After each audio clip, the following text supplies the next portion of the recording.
business owner. In Des Moines, Iowa, I'm Jesse Cohen reporting. All right, Jesse, thank you for that report. Well, that's going to do it for us today. I'm Michelle London. Denver 7 News at 5 starts right now. Everybody wants answers for this, just as we do in this particular situation. Tonight at 5, Denver's police chief going one-on-one with Denver 7 after 3 officers fired into a crowd downtown, injuring innocent bystanders. Let me start off by saying that we are very concerned about anybody that was injured as a result of this incident. That is the priority. Questions remaining and outrage growing over the accountability of Denver police. You hit the individual you were shooting at, but you hit 5 other people. That could have been 6 dead bodies. Extreme heat hits the metro. We'll show you where you can go to cool down. Lots of triple-digit misery out there. I'll let you know if there's any rain and if those temperatures are going to take a little bit of a dive over the next few days. And a mother and daughter killed by flash floods in Larimer County. What we're learning about their lives as their family calls on Coloradans for help. And good evening, and thank you for watching Denver 7 News at 5. I'm Ann Trujillo. And I'm Jessica Porter. Questions remaining tonight after a shooting in Denver's Lodo district early Sunday morning. Let's start with what we know so far. Denver police say 3 officers opened fire near 20th and Larimer after a man allegedly pulled a gun on them, and they fired as people were leaving the bars, and now 5 innocent bystanders are recovering after being shot by police. Denver 7's Micah Smith spoke with Police Chief Paul Pazin today, and Micah, he says he's looking for answers as well. Jessica and Ann, he did. Now, Pazin says that his department is still conducting critical interviews to get a better idea of what unfolded here at 20th and Larimer. But still, we wanted to talk to the chief today to at least confirm some initial details about what led to this shooting. Witnesses to an early Sunday morning shooting at 20th and Larimer say they saw Denver police officers shoot 21-year-old Jordan Waddy multiple times and hit 5 bystanders in the process. Everybody wants answers for this. Monday morning, after facing 24 hours of mounting questions from community members about what happened, Denver Police Chief Paul Pazin met with reporters. I think we've confirmed that the person had a gun. But Pazin did not answer questions about DPD's decision-making in a crowded area or officer training, citing the ongoing investigation. And when asked about officer accountability, Pazin said accountability goes both ways. We certainly need to ensure that violent and repeat offenders are held accountable for their actions as well. Law enforcement were the ones who fired their weapons. Alexander Landau is the Director of Community Relations for Denver's Reimagining Policing Task Force. How come 5 other people hit and we can't even get an apology? Landau says a few months ago, the task force gave DPD 112 recommendations to help avoid these situations, including reevaluating how officers are disciplined. It'll be interesting to see off top how the officers are disciplined in this process.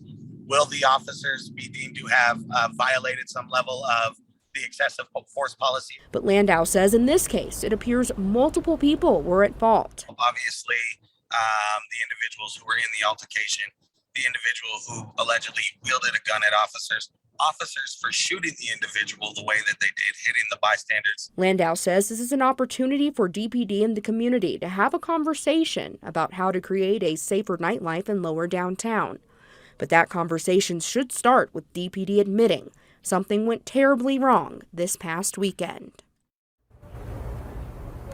Now, Payson did confirm most of the bystanders who officers shot were taken to the hospital and at last check had been released and are recovering at home. DPD says they still have to analyze evidence and conduct more interviews. They expect to wrap that up within the next few days, and DPD says they'll be giving us another update on Wednesday. Reporting live, Micah Smith, Denver 7. We'll keep pushing for answers. Thank you, Micah.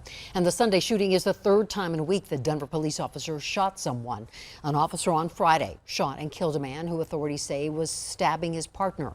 On Wednesday, officers shot and killed a man who they say fired shots at pursuing officers.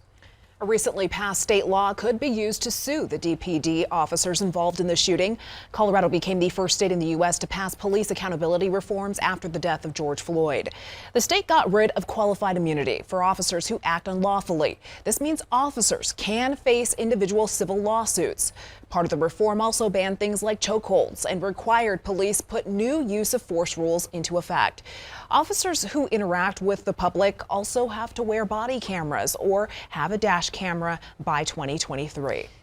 The investigation into that Lodo shooting, it's complicated, right? We know that officers were forced to make a split-second decision. And it's easy to say now what should have been done.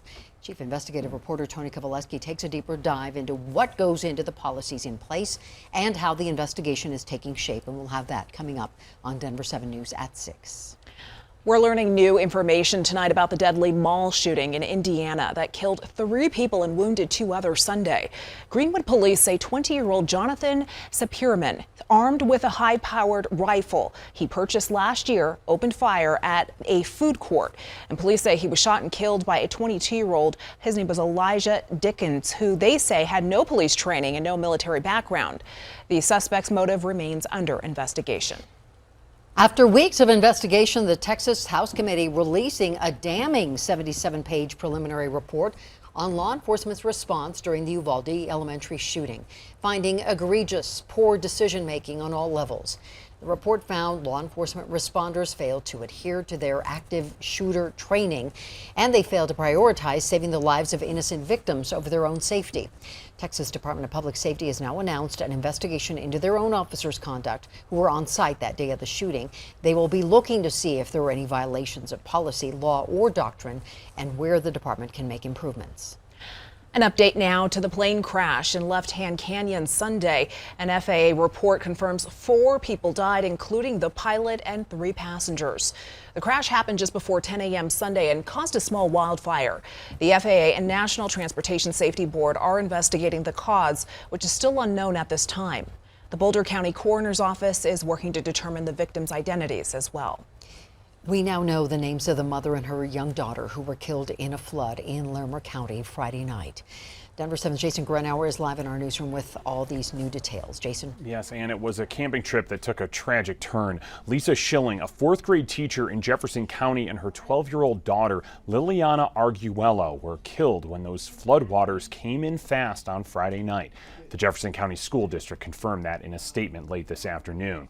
A GoFundMe has been set up for the family. According to that GoFundMe, the mother and her daughter were inside a trailer when flooding swept it away. They had been camping with the rest of their family on their family land in Larimer County when it happened. That land was part of the Cameron Peak burn scar, and that GoFundMe stated that after a heavy rain had passed, a mountain of trees, rocks, mud, and water overtook that trailer. The rest of the family had to be rescued late Friday night. Now we're told that Liliana was just weeks away from her 13th birthday, and Lisa, as a teacher, routinely went above and beyond as an educator. We will put a link to that GoFundMe on this story up now on thedenverchannel.com.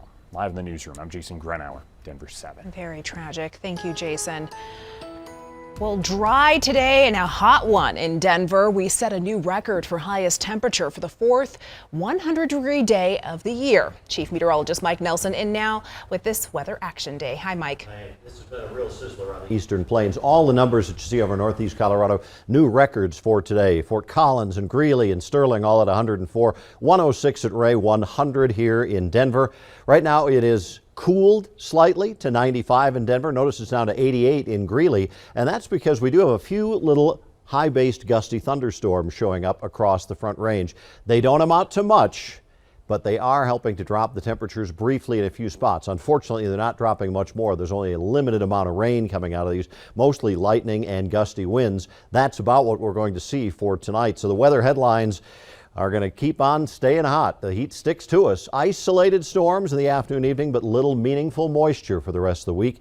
The hot weather goes on and on and on. Your full Super 7-day forecast in about 15 minutes. Every little bit helps. Thank you, Mike. Denver's rec centers are running as free cooling stations during regular business hours this week. People can also stay cool in some Denver libraries.